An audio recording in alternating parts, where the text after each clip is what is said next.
Hello bachcho, let's read the question. The question says directions. In the following question, a statement of assertion is followed by a statement of reason. Mark the correct choice as option 1. Both assertion and reason are true, and reason is a correct explanation of assertion. Option 2. Both assertion and reason are true, and reason is not a correct explanation of assertion. Option 3. Assertion is true but reason is false. Option 4. Assertion is false but reason is true.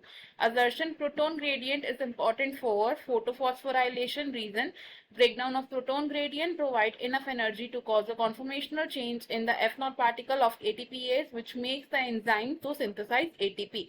Assertion statement में कहा गया कि proton gradient photophosphorylation के लिए जरूरी है, and reason statement में बताया गया है कि प्रोटोन ग्रेडियंट का जब ब्रेकडाउन होता है तो उसमें से जो एनर्जी रिलीज होती है उसकी वजह से क्या होता है, F0 particle of ATP enzyme में कॉन्फॉर्मेशनल चेंजेस आते हैं जिसकी वजह से एटीपी की सिंथेसिस हो सकती है।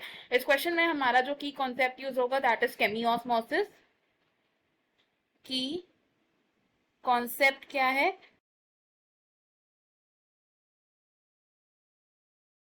केमियोस्मोसिस।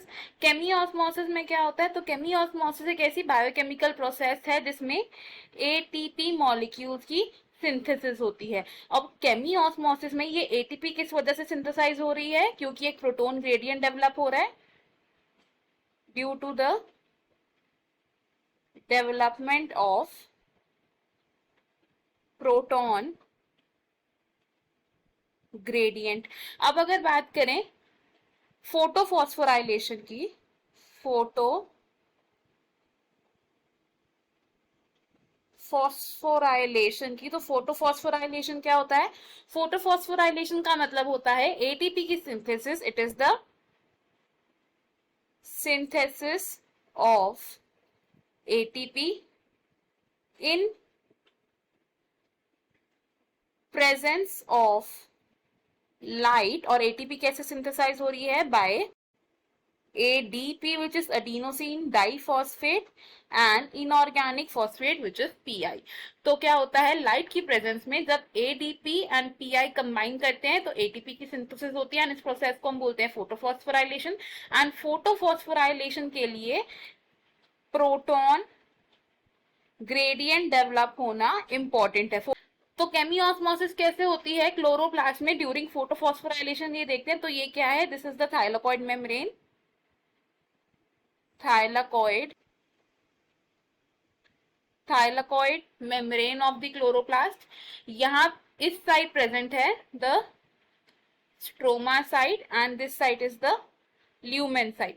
ल्यूमेन साइड पर क्या होता है, प्रोटॉन्स की एक्यूमुलेशन हो जाती है, यानी कि बहुत सारे प्रोटॉन्स यहाँ पर एक्यूमुलेट हो जाते हैं। एंड थाइलाकॉइड मेम्ब्रेन में प्रेजेंट होता है एक एंजाइम कॉम्प्लेक्स जिसको हम बोलते हैं एटीपीएज एंजाइम या फिर एटीपी सिंथेज एंजाइम। और वो एंजाइम कॉम्प्लेक्स कुछ इस तरीके से होता है जिसमें थाइलाकॉइड मेम्ब्रेन में प्रेजेंट होता है F0 पार्टिकल, और ये क्या है, it is embedded protein complex जो एक चैनल की तरह एक्ट करता है for the transportation of proton. And stromal site पर प्रेजेंट होता है एक पेरिफेरल मेम्ब्रेन प्रोटीन जिसको हम बोलते हैं F1 पार्टिकल। F1 पार्टिकल में होती हैं साइट फॉर एटीपी सिंथेसिस, और जो F0 पार्टिकल है ये किसकी तरह एक्ट करता है, ये एक्ट करता है एज अ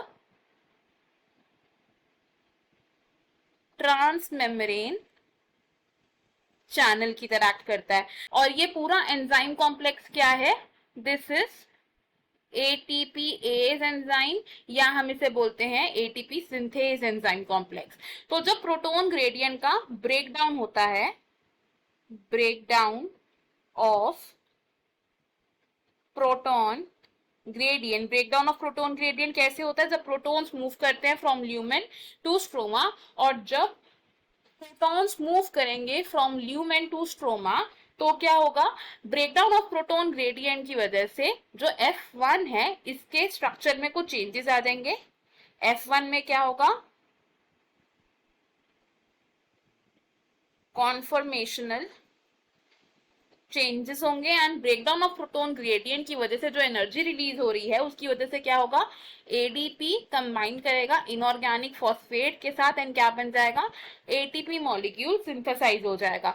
तो हमने यहाँ से क्या देखा कि हमारे पास जो असर्शन स्टेटमेंट दी गई है ये करेक्ट स्टेटमेंट है बिकॉज फोटोफॉस्फोराइलेशन के लिए प्रोटोन ग्रेडियंट जरूरी है, और जो रीजन स्टेटमेंट है ये रॉन्ग स्टेटमेंट है बिकॉज कॉन्फॉर्मेशनल चेंजेस आते हैं in the structure of F1 particle ना कि F0 पार्टिकल। तो अकॉर्डिंग टू दिस हमारा ऑप्शन 3 करेक्ट हो जाएगा, that says assertion is true but reason is false. Option 1, option 2 and option 4 wrong होंगे। इस क्वेश्चन में हमारा फाइनल आंसर ऑप्शन नंबर 3।